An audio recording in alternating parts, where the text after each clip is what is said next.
So today I'm here to talk about why slavery was abolished. Why did the British push for the abolition of slavery?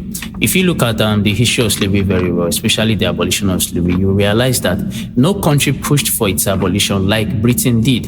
I've seen very many videos on why slavery was abolished and why the British pushed for the abolition of slavery. But the reasons most that I've seen that has been put out has been humanitarian reasons. And yes, I'm not here to downplay or discard the role that humanitarians played. Of course, they did play a vital role. But still, I wonder why the economic side of things has not been brought to the forefront. And so that is where I'm coming in today to talk about why slavery was really, really abolished. Now, I'm bringing this one out so that Africans can really listen and understand. I'm going to be very brief as possible. So now, to understand why the British began to push for abolition of slavery, it is very important that we ask if there was any significant event that had taken place before Britain began to push for the abolition of slavery. Yes, there was.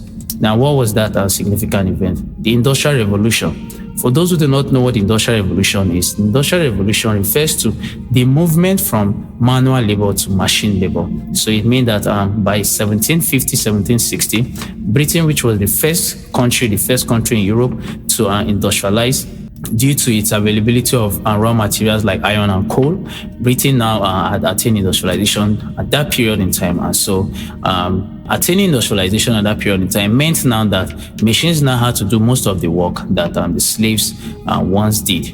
And so that was one of the big reasons why British had to push for the abolition of slavery. And so you ask me why.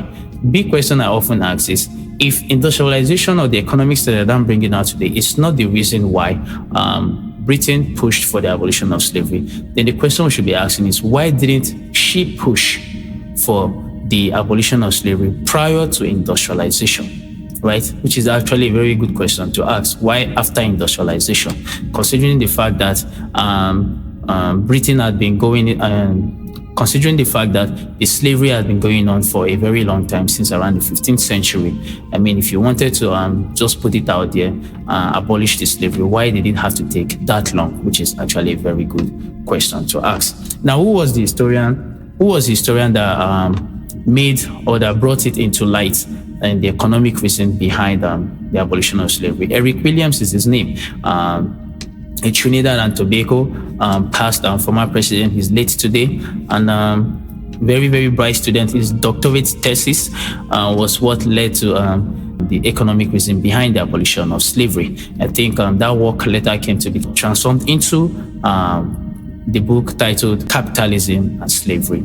It's a very wonderful read. You can go ahead and check it out. You'll see the economic reasons behind the abolition of slavery. Now, going forward now, one should ask the question. Now, if we want to argue that the economic side, the Industrial Revolution was not the reason why slavery was abolished, then one should ask himself and say, after slavery was abolished, what happened? Because when you look at history very well, Afrocentric historians often say that after slavery, it wasn't colonialism, but rather it was legitimate trade. Although we call it legitimate trade, most times we still question how legitimate was the legitimate trade. Reason is because after the abolition of slavery, some slaves were shipped down to places like Liberia and Sierra Leone, and then with many of these slaves returning back into Africa, some of which still remained in the diaspora, of whom we now have African Americans among them and some in the Caribbean areas. The ones who returned into Africa, some were Christianized, and then most Africans, even in the interior of Africa, did not experience stability. Remember that during slavery, there was no stability, given the fact that most African chiefs who indulged in the Slave Act and bought guns in exchange for slaves, and then used those guns in raiding the communities of which they often got more slaves to sell.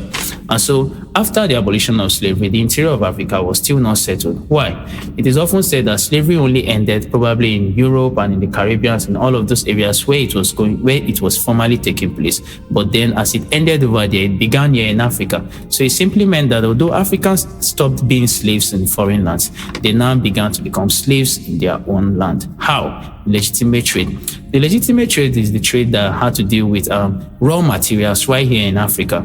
Africa is already known to be very blessed with raw materials. So with the legitimate trade coming into place, you ask yourself, these raw materials, what were they needed for and where were they taken to? Raw materials were often exported to countries which were known to have industrialized at that period in time. Now, if they were exported, from where? From Africa. So now who produce these raw materials? Africans.